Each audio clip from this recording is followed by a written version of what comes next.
Welcome to Learning Science Channel, a platform that provides educational videos of various concepts which will help learners in gaining and understanding different fields of science like biology, chemistry, earth science, and physics.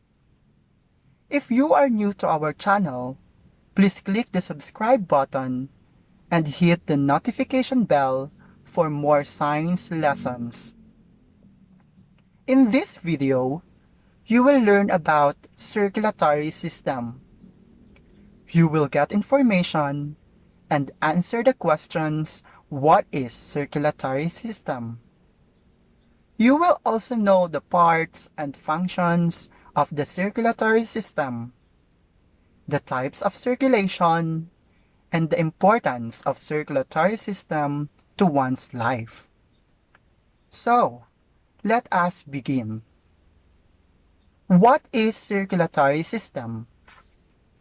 Circulatory system is the life support structure that nourishes your cells with nutrients from the food you eat and oxygen from the air you breathe.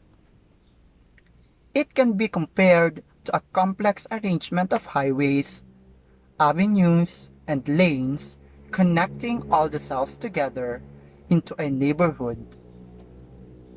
Sequentially, the community of cells sustains the body to stay alive.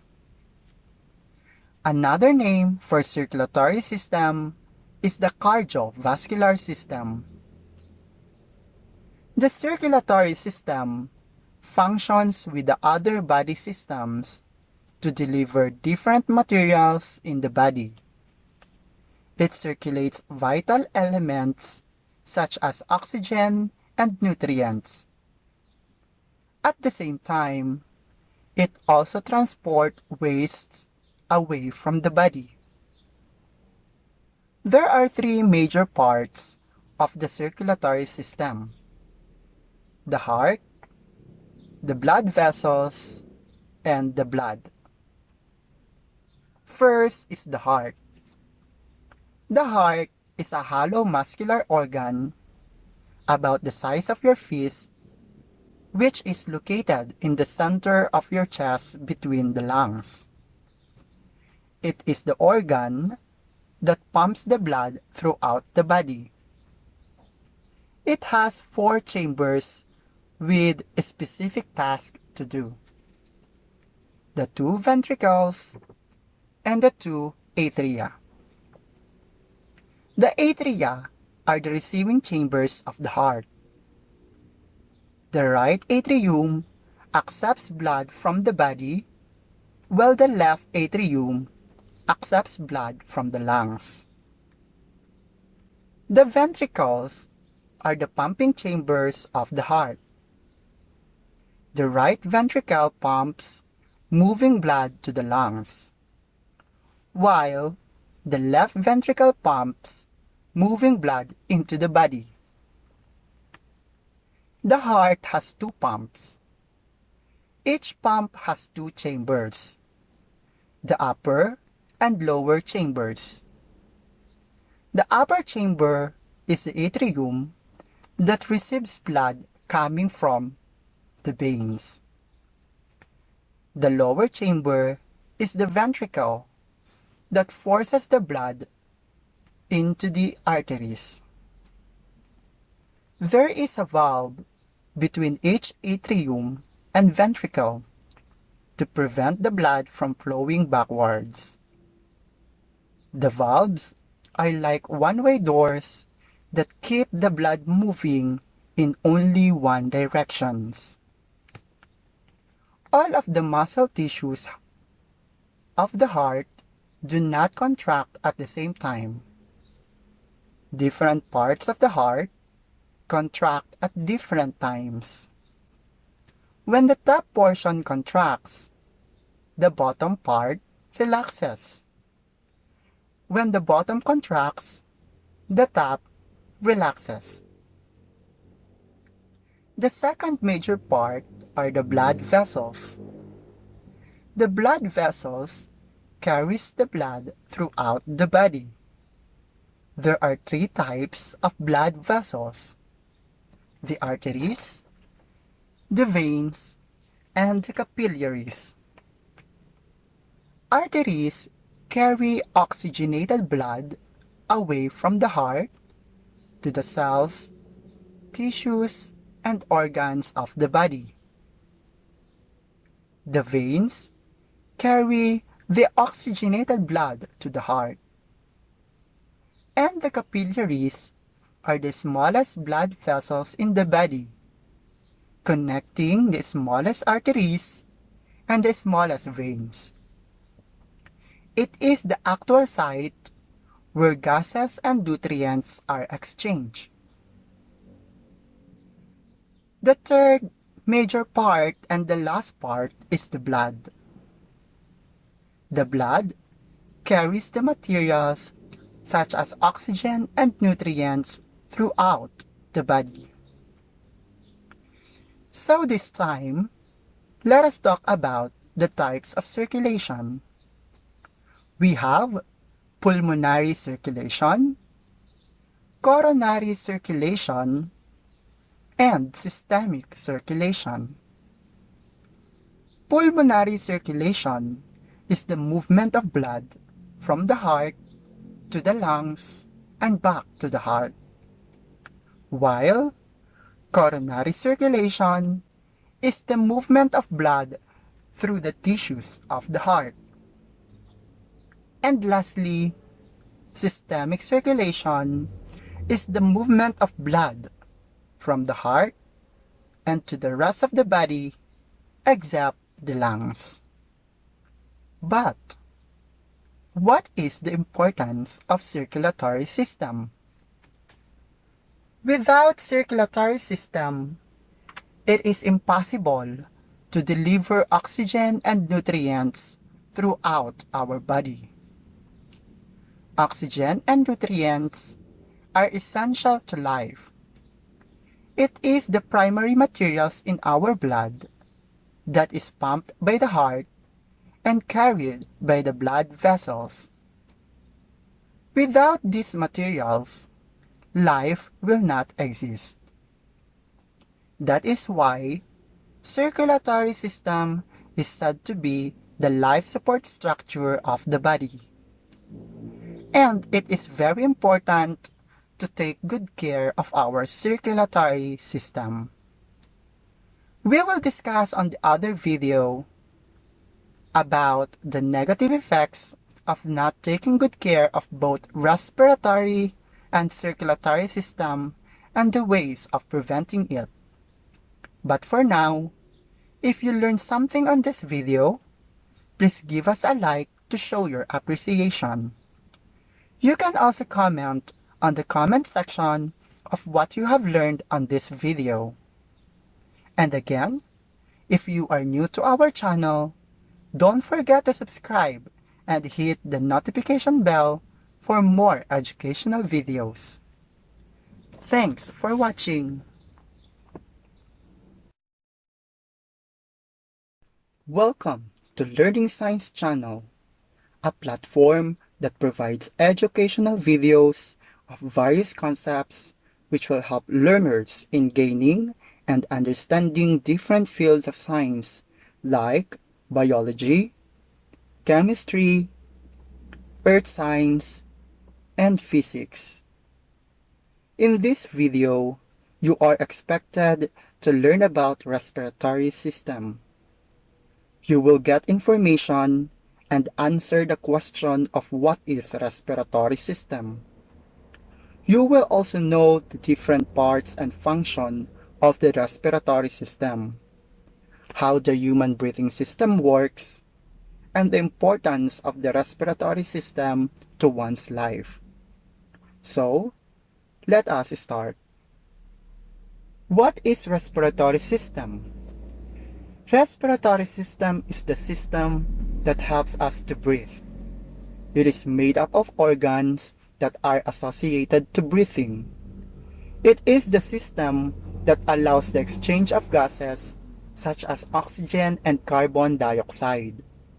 Just remember that the word respiration is linked to breathing. And since there are different organs associated to breathing, there are different parts of the respiratory system.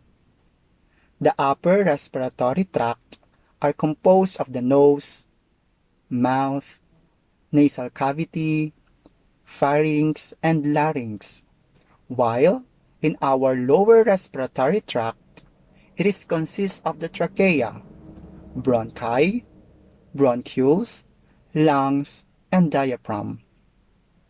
The parts of the respiratory system that are in charge of supplying oxygen are the nose, nasal passages, trachea, lungs, and diaphragm.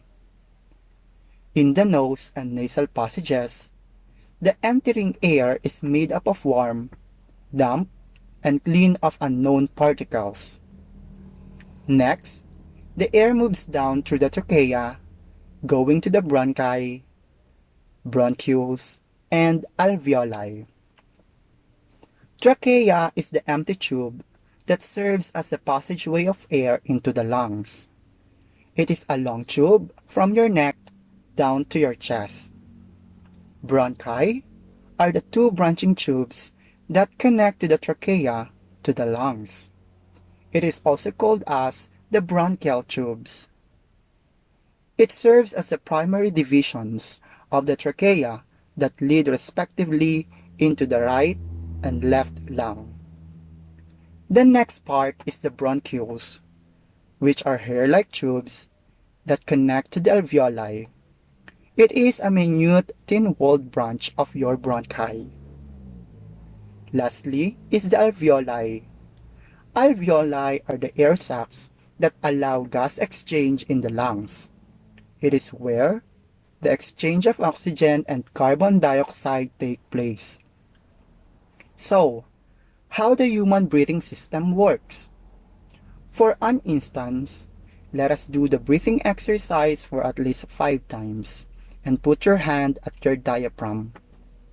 Take note of what you feel and notice the movement of your diaphragm upon doing the inhalation and exhalation. Okay, let us check if you have the same observation. When you breathe in or inhale, the diaphragm muscle contracts. Inhaling moves the diaphragm down and expands the chest cavity. Simultaneously, the ribs moves up and increase the size of the chest cavity. There is now more space and less air pressure inside the lungs. Air pushes in from the outside where there is lower air pressure.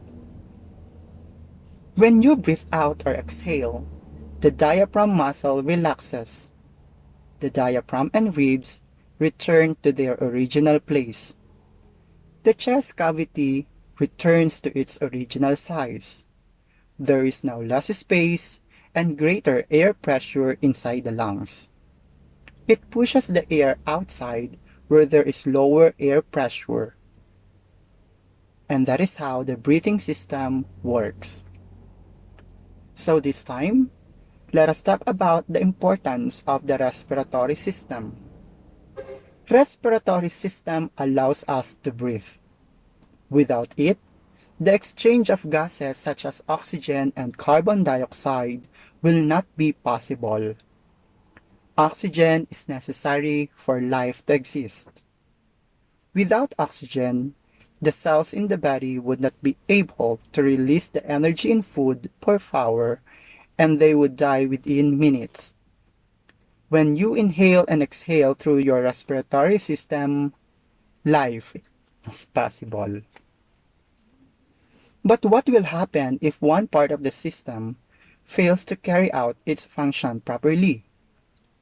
If one part of the respiratory system fails to carry out its function properly, then our breathing system will be affected too. There will be difficulty in breathing due to improper exchanges of gases in the system that may yield to different respiratory diseases, and in the worst case, the person may die.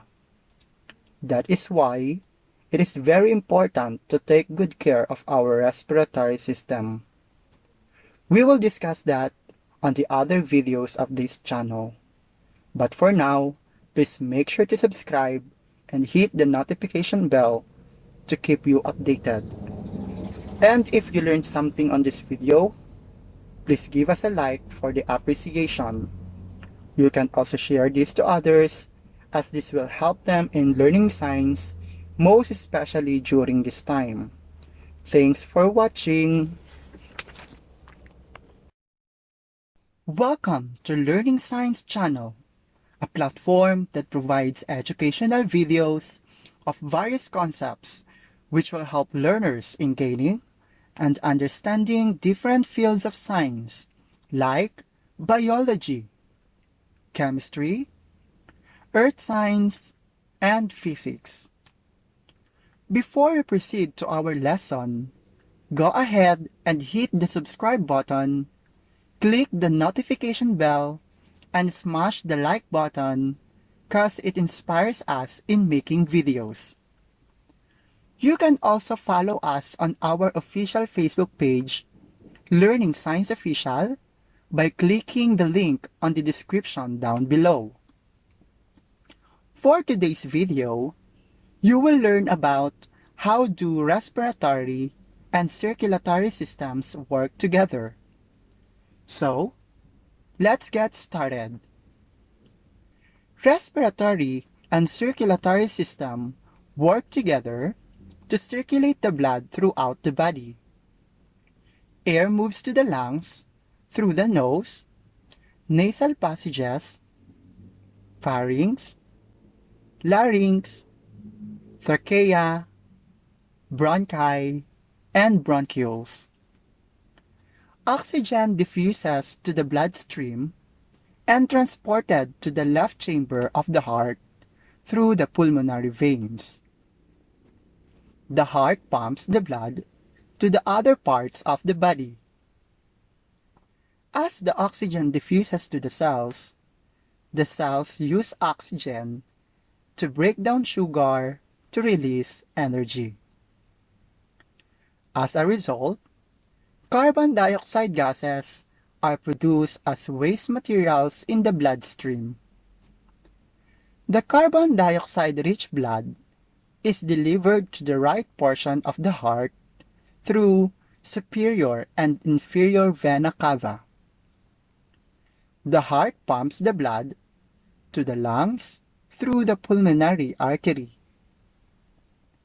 Carbon dioxide diffuses from the blood to the alveoli and travels out of the body through bronchiole, bronchi, trachea, larynx, pharynx, nasal cavity, and nose.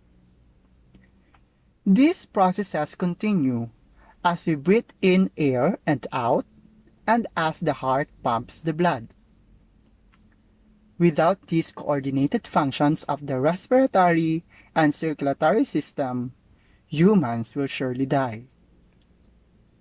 And to better understand those concepts, we put a question and answer segment on this video. For question number 1, how do the heart and lungs work together? The heart pumps the blood that transports the inhaled oxygen to every cell of the body. Carbon dioxide is given off, and in this process, and is carried by the blood to the lungs and released through exhalation. Question number 2. What takes place when you inhale and exhale? Gas exchange happens when we inhale and exhale. We take in oxygen and emit carbon dioxide. For question number 3. What does blood deliver to every part of the body? The blood delivers nutrients, oxygen, and other chemicals that are absorbed by the body. Fourth question. Why is oxygen important to your body? Oxygen is important to our body because it processes the nutrients in the cell to make energy. And for the last one, describe the sequence of oxygen and carbon dioxide in the blood flow. Oxygen enters the respiratory system through inhalation, and then it enters the bloodstream to be circulated throughout the body. Carbon dioxide from the tissues enter the blood, then to the lungs where it is exhaled. So this time, let us summarize everything with these following key concepts. Air enters your lungs and then into your left part of your heart. It is then driven by your heart into the bloodstream all the way through the body.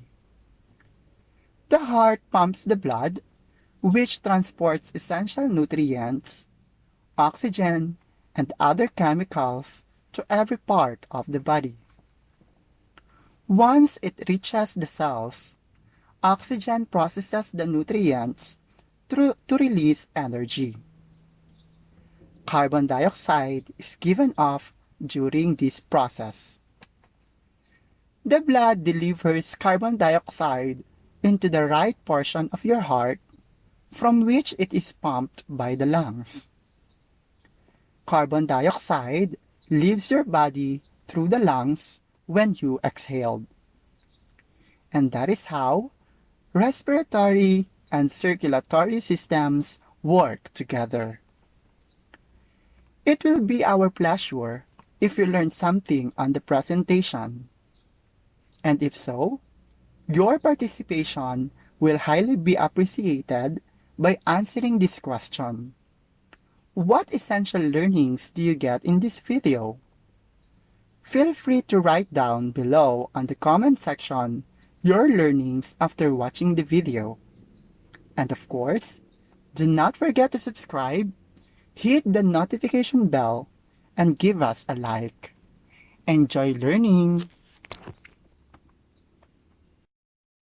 Welcome to Learning Science Channel, a platform that provides educational videos of various concepts which will help learners in gaining and understanding different fields of science like biology, chemistry, earth science, and physics. If you are new to our channel, please consider to subscribe and turn on the notification bell so that you will be the first person to get notified every time we drop a brand new lesson. You can also share this video to a lot more learners and entirely expand the video reach and make it be seen by more people. Before we proceed to our lesson, we would like to extend our sincere thanks and appreciation to all valuable comments we received in our previous videos.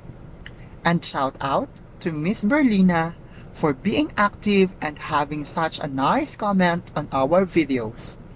Thank you for your love and support. In our previous videos, you have learned how the different structures of the respiratory and circulatory systems work together to deliver oxygen-rich blood and nutrients to the different parts of the body. In this video, you will be able to understand and recognize the negative effects of cigarette smoking on our respiratory and circulatory system, ways of detecting, preventing, and treating diseases in the respiratory and circulatory system. And you will be able to know how our lifestyle can affect the functionings of the respiratory and circulatory system. So, let us start. Cigarette smoking harms nearly every organ in the body, causing many illnesses and affecting health in general. The negative effects of cigarette smoking on circulatory system include increased heart rate and blood pressure, coronary heart disease, arteriosclerosis, and vascular diseases. The respiratory diseases caused by smoking are chronic bronchitis, emphysema, asthma, cough, colds, tuberculosis, lung cancer, and other respiratory infections. Depending on the respiratory and circulatory condition, medication are based on the severity of the diseases as recommended by doctors. Let us start with emphysema. Emphysema is a lung condition that causes shortness of breathing. Emphysema and chronic bronchitis are the two conditions that make up chronic obstructive pulmonary disease or the COPD. Cigarette smoking is the leading cause of the chronic obstructive pulmonary disease, as well as marijuana smoke, air pollution, and chemical fumes and dust. A person with emphysema could be treated using prescribed medication and supportive therapy that includes oxygen and smoking cessation therapy. Next is the bronchitis. Bronchitis is an inflammation of the mucous membrane that lines the bronchial tubes. The thick mucus builds up, causing cough, difficulty in breathing, and heavy feeling in the chest. Bronchitis may be caused by bacteria, viruses, or irritants in the air. There is no cure for chronic bronchitis, but there are several medications to help relieve symptoms. It is also important to avoid smoking and smoky environments. Pneumonia. Pneumonia is an infection in one or both lungs which causes inflammations of the air sacs. The infection is caused by bacteria, viruses, and fungi. Treatment for pneumonia involves curing the infection and preventing complications. People who have community-acquired pneumonia usually can be treated at home with medication such as antibiotics and pain reliever recommended by the doctor. Asthma. Asthma is a chronic respiratory disorder caused by inflammation and narrowing of the bronchial tubes. An asthma triggered by airborne substances, certain foods, common bacteria, and viruses. Inhalers and nebulizers are key components of asthma treatment. Next is tuberculosis. Tuberculosis is a disease caused by bacteria called Mycobacterium tuberculosis. The bacteria usually attack lungs, but they can also damage other parts of the body. The bacteria that causes tuberculosis are spread from one person to another person through tiny droplets released into the air via cough and sneezes. With early detection and appropriate antibiotics, tuberculosis is treatable. Treatment for tuberculosis can vary. It may involve taking an antibiotic once a week for 12 weeks or every day for 9 months. Arteriosclerosis. Arteriosclerosis occurs when the blood vessels that carry oxygen and nutrients from the heart and the rest of the body becomes thickens and hardens due to factors such as smoking, high blood pressure, and cholesterol in the blood.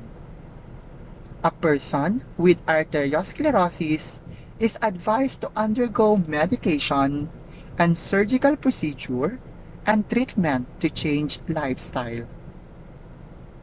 And lastly, The coronary heart disease. Coronary heart disease develops when the major blood vessels that supply our heart with blood, oxygen, and nutrients become damaged. This disease can be caused by high cholesterol foods, diabetes, family history, and smoking. Coronary heart disease is commonly treated with a combination of a change in lifestyle, prescribed medication, and in some cases, through surgery. The leading causes of death around the world are diseases affecting the respiratory and circulatory systems.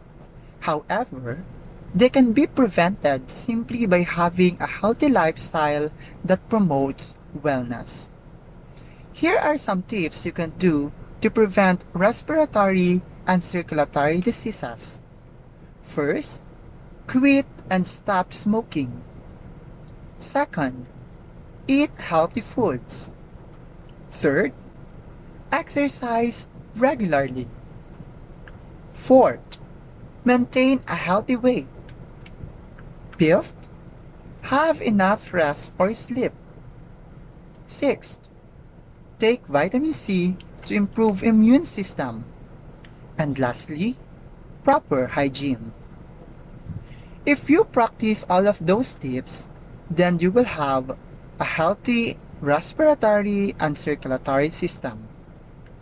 So, which among those tips do you practice in your lifestyle? Comment your answer down below on the comment section and let us see if we have the same practices. We will try to reply as soon as possible because your insights really matters to us. And that is with our lesson for today. Make sure you smash the subscribe button and leave a like on this video if you found any useful information that increase your learnings in science. See you on the next lesson. Welcome to Learning Science channel, a platform that provides educational videos of various concepts which will help learners in gaining and understanding different fields of science like biology, chemistry, earth science, and physics. If you are new to our channel, please consider to hit the subscribe button and turn on the notification bell so that you will be the first person to get notified every time we drop a brand new lesson. You may also want to share this video to a lot more learners since this will be helpful in studying science subject. We are amazed of how you participated by putting comments on every video we uploaded, and truly, it inspires us in doing more science lesson.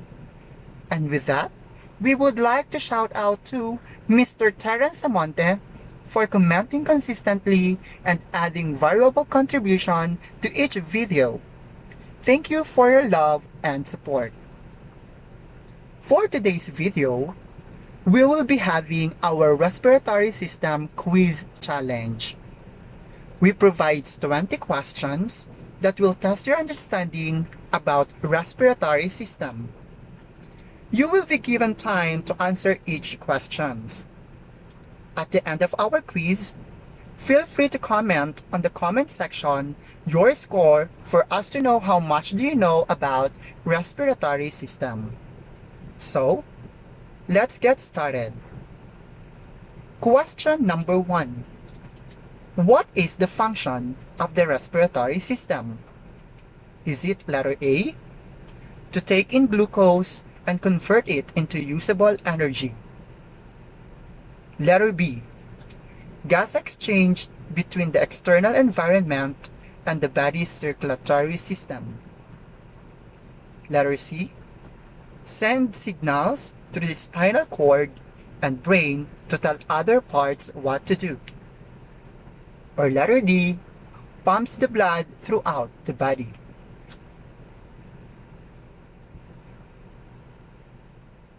The correct answer is letter B, gas exchange between the external environment and the body's circulatory system. Question number 2. What are some diseases of the respiratory system? Letter A. Bronchitis, meningitis, ulcers.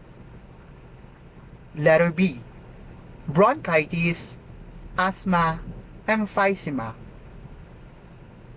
Letter C. Ulcers, emphysema, asthma. Or letter D. Asthma, diabetes, bronchitis.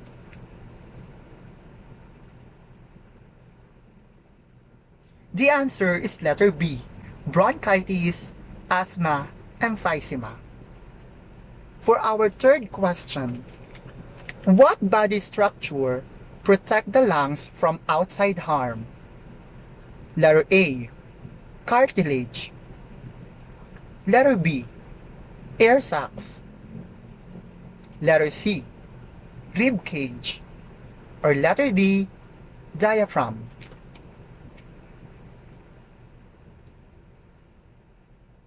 The answer is letter C. Rib cage. Fourth question. What is the other name for the windpipe? Is it letter A, lungs? Letter B, trachea. Letter C, larynx. Letter D, esophagus.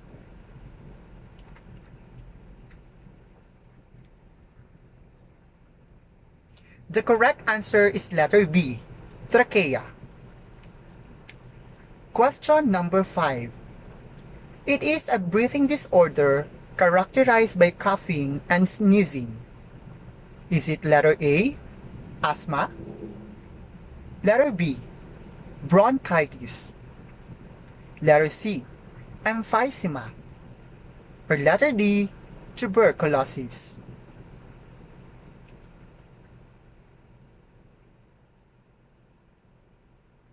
Letter A, asthma, is the correct answer. For question number 6, what happens when you breathe in? Letter A, when you breathe in, your diaphragm muscle expands and the chest cavity contracts. Letter B, when you breathe in, your diaphragm muscle contracts and expands the chest cavity. Letter C. When you breathe in, your diaphragm muscle explodes and your chest cavity contracts. Or letter D. When you breathe in, your diaphragm muscle does not move and expands the chest cavity.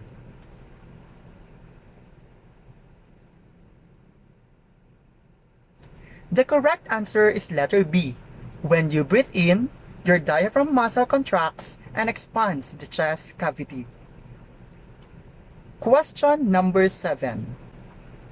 Small air sacs in the lungs where many capillaries exchange carbon dioxide for oxygen taken into the body. Letter A, alveoli. Letter B, bronchi. Letter C, trachea. Or letter D, bronchioles.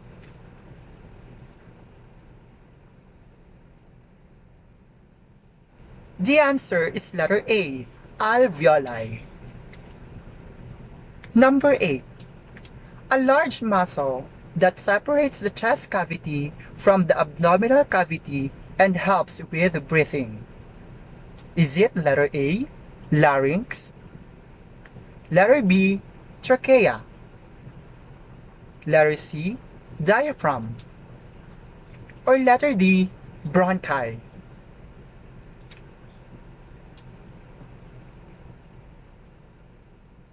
The answer is letter C, diaphragm. Question number 9. The two branching tubes that connects the trachea to the lungs. A, nose. B, pharynx. C, bronchioles. D, bronchi.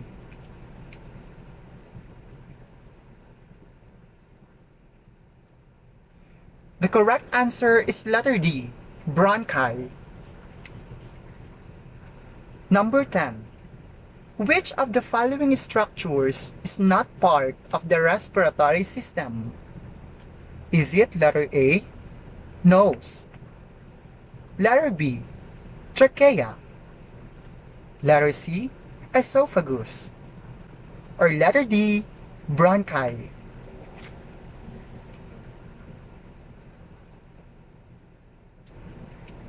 The answer is letter C, esophagus. Number 11. The gas exchange between the blood and the cells is called letter A, pulmonary ventilation. Letter B, external respiration. Letter C, gas transport. Or letter D, internal respiration.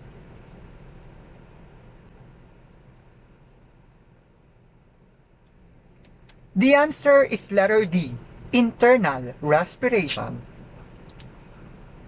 For question number 12, what happens during gas exchange in the lungs? Letter A, oxygen passes into the blood and carbon dioxide passes out of the blood. Letter B, oxygen passes out of the blood and carbon dioxide passes into the blood. Letter C, oxygen and carbon dioxide pass into the blood. Or letter D, none of the above.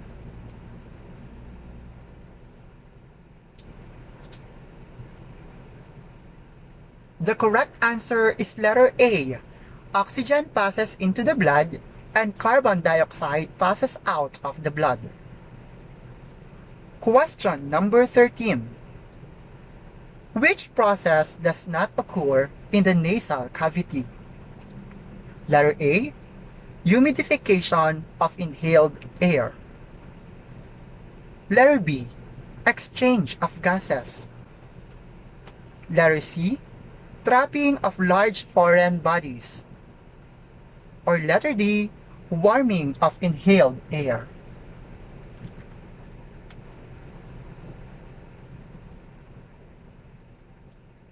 The correct answer is letter B, exchange of gases. Question number 14. A flap over the trachea that keeps out food and anything else that could clog the trachea. Is it A, pharynx? B, epiglottis? C, larynx? D, nasal cavity?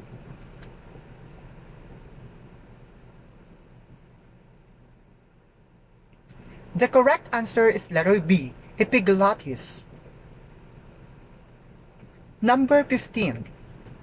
The voice box is letter A, larynx.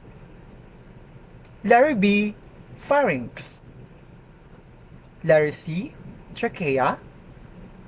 Or letter D, epiglottis.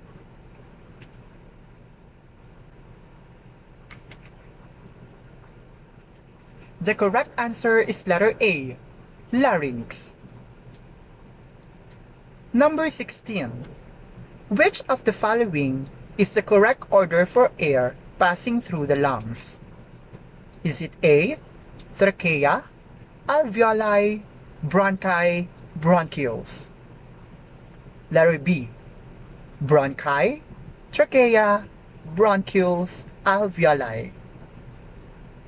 Letter C, trachea, bronchi, bronchioles, alveoli.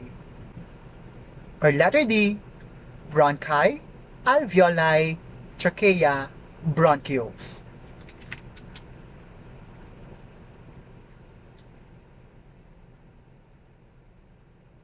The answer is letter C, trachea, bronchi, bronchioles, alveoli. Number 17. Which of the following does not happen during inhalation? Letter A, the diaphragm moves up. Letter B. The ribs moves upward and outward. Letter C. The air moves into the lungs. Or letter D. The pressure in the lungs decreases.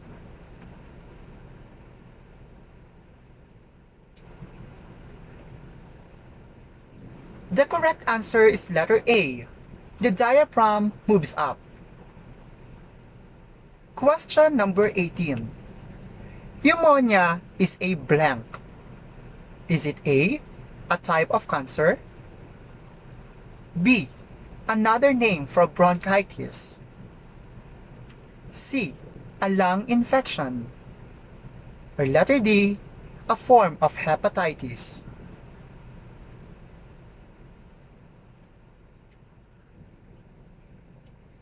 The answer is letter C, a lung infection.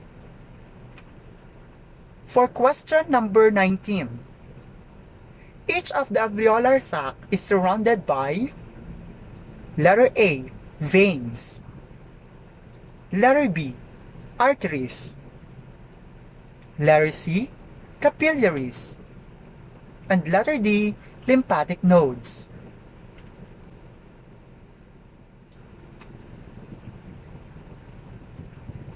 The correct answer is letter C, capillaries.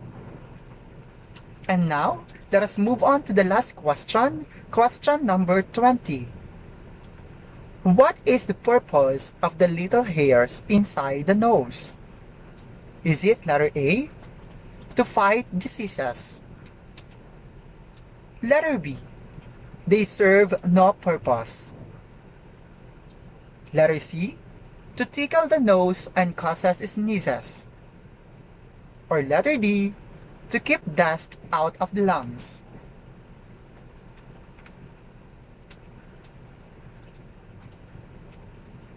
The correct answer is letter D, to keep dust out of the lungs.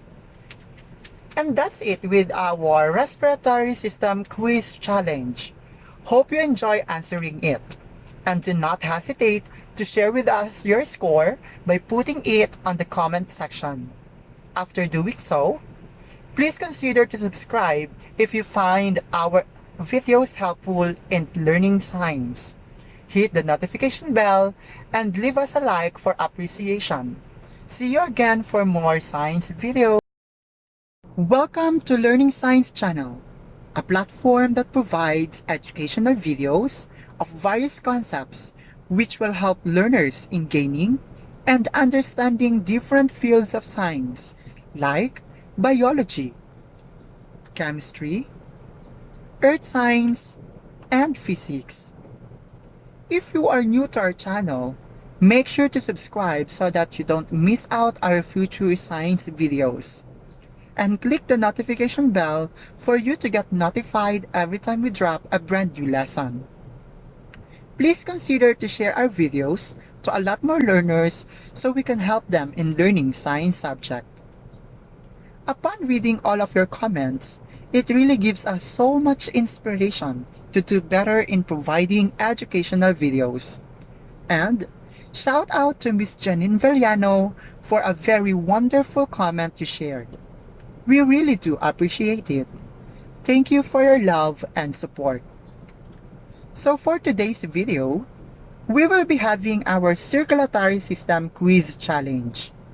We provide 20-item multiple choice questions that will test your understanding about circulatory system. But before that, make sure you watch our video of how circulatory system works so you could easily answer the given questions. Just click the link on the description down below if you haven't watched it yet. At the end of our quiz, feel free to comment on the comment section your score for us to know how much do you know about circulatory system. So, are you ready? Let's get into it. For question number 1, which of the following organs of the body is about the size of your fist and located at the center of your chest between the lungs? Letter A, lungs. Letter B, kidney. Letter C, heart. Or letter D, brain.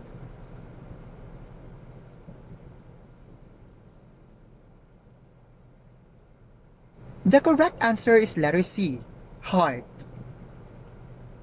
Number 2. The nutrients obtained from the food during digestion are supplied by circulatory system to the body. What does the circulatory system distributes to the body as it works with the respiratory system? Is it letter A? The circulatory system distributes oxygen to the body as it works with the respiratory system. Letter B. The circulatory system obtained carbon dioxide and distribute it to the whole system. Letter C. The circulatory system distributes nutrients to the body and works with the respiratory system. Or letter D. The circulatory system distributes waste to the body and works with the respiratory system.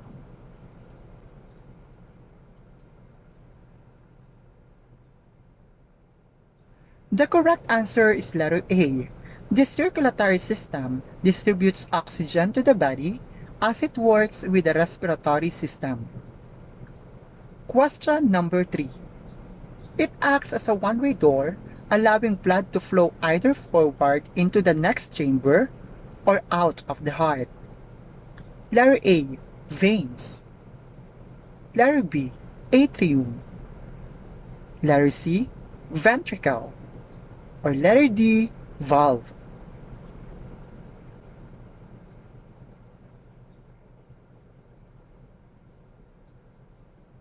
The answer is letter D, valve. Fourth question. It is the movement of the blood from the heart to the rest of the body, excluding the lungs. Letter A, pulmonary circulation. Letter B, coronary circulation. Letter C, systemic circulation. Or letter D, open circulation.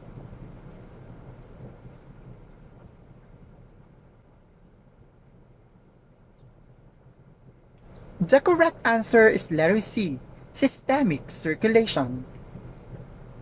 Question number 5. Which of the following does not belong to the group? Is it letter A, arteries?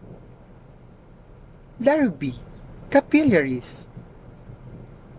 Letter C, valve? Or letter D, veins?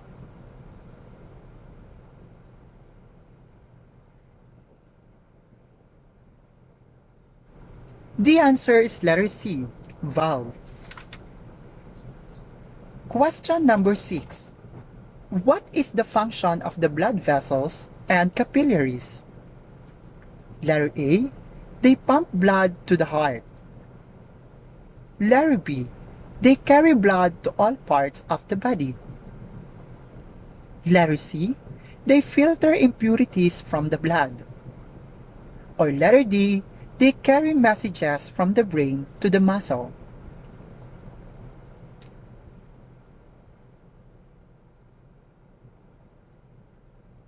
The correct answer is letter B. They carry blood to all parts of the body. Question number 7. Which body system delivers more oxygen to muscular cells during running, biking, or swimming where oxygen is used at a faster rate? Letter A, respiratory system. Letter B, circulatory system. Letter C, muscular system. Or letter D, nervous system.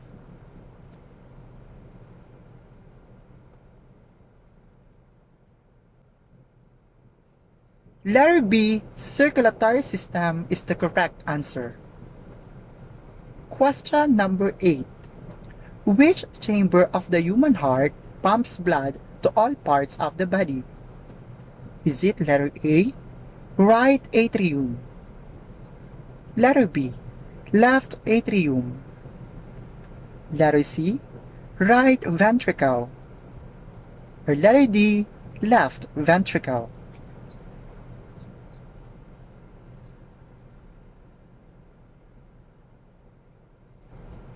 The correct answer is letter D, left ventricle. For our number 9, which of the following best describes pulmonary circulation? Is it A, movement of blood from the heart to the lungs and back to the heart? Letter B, movement of blood through the tissues of the heart. Letter C, movement of blood from the heart to the rest of the body excluding the lungs. Or letter D, movement of blood from the brain going to the heart.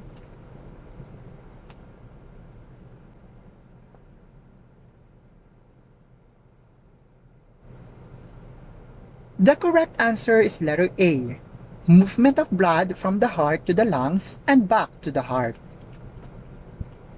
Number 10.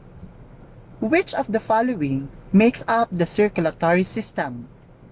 Is it A, blood vessels, heart, lungs, nasal cavity?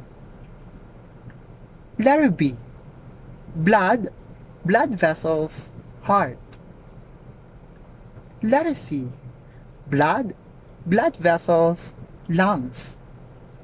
Or letter D, blood vessels, alveoli, heart, and lungs.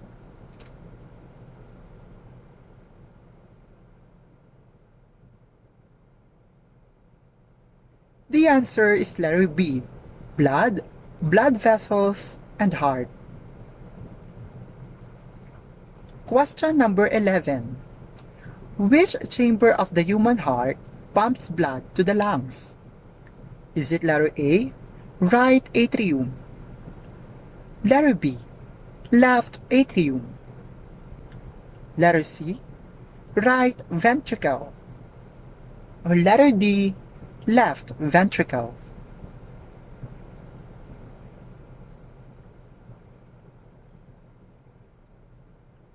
The answer is letter C, right ventricle. Question number 12.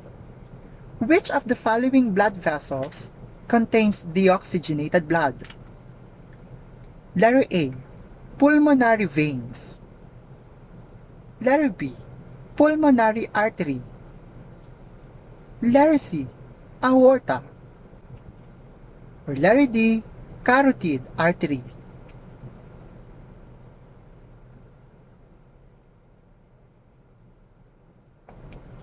The correct answer is letter B, pulmonary artery.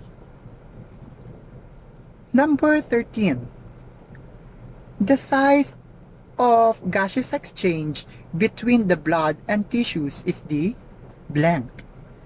Letter A, arteries. Letter B, capillaries. Letter C, veins. Or letter D, valve.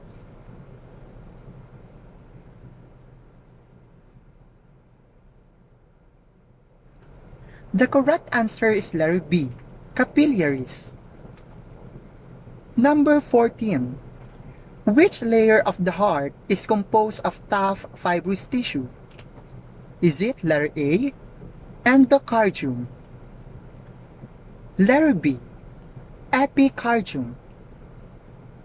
Letter C, myocardium? Or letter D, pericardium?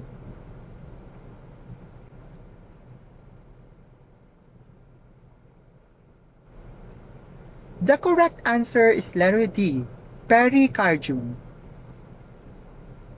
For number 15, the average volume of whole blood of a 70 kg adult will be about blank. Letter A, 5 liters. Letter B, 7 liters. Letter C, 3 liters. Or letter D, 6 liters.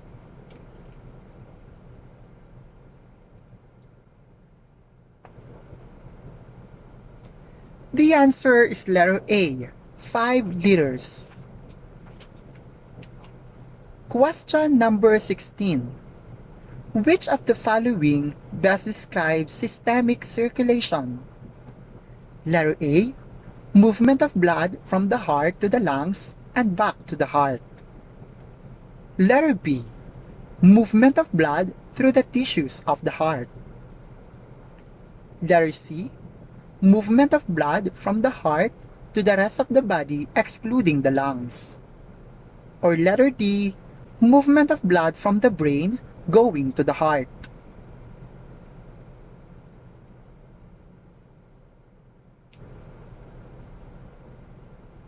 The correct answer is letter C, movement of blood from the heart to the rest of the body excluding the lungs. Question number 17. Which of the following best describes coronary circulation? Is it A, movement of blood from the heart to the lungs and back to the heart? Letter B, movement of blood through the tissues of the heart. Letter C, movement of blood from the heart to the rest of the body excluding the lungs. Or letter D, movement of blood from the brain going to the heart.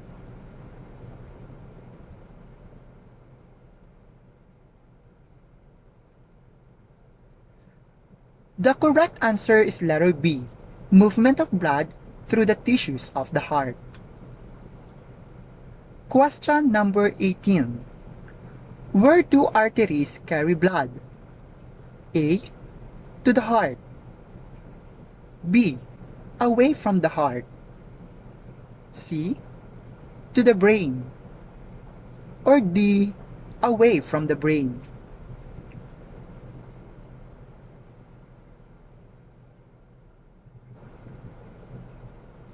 The answer is letter A, to the heart. Number 19. What is circulatory system? Is it A, the system that helps your body to breathe? Letter B, your body's muscle. Letter C, your body's nerves.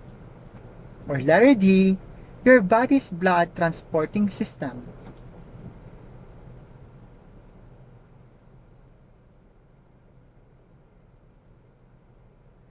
The correct answer is letter D, your body's blood transporting system. And for the last question, question number 20. The heart has how many chambers? Is it A, 1 chamber? B, 2 chambers? C, 3 chambers?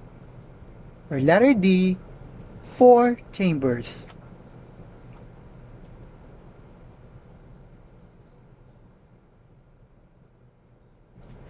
The correct answer is letter D, 4 chambers.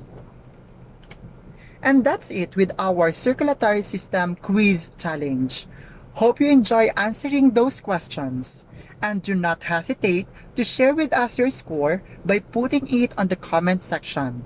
After doing so, do not forget to subscribe if you find our videos helpful in learning science. Hit the notification bell and leave us a like. See you on our next video.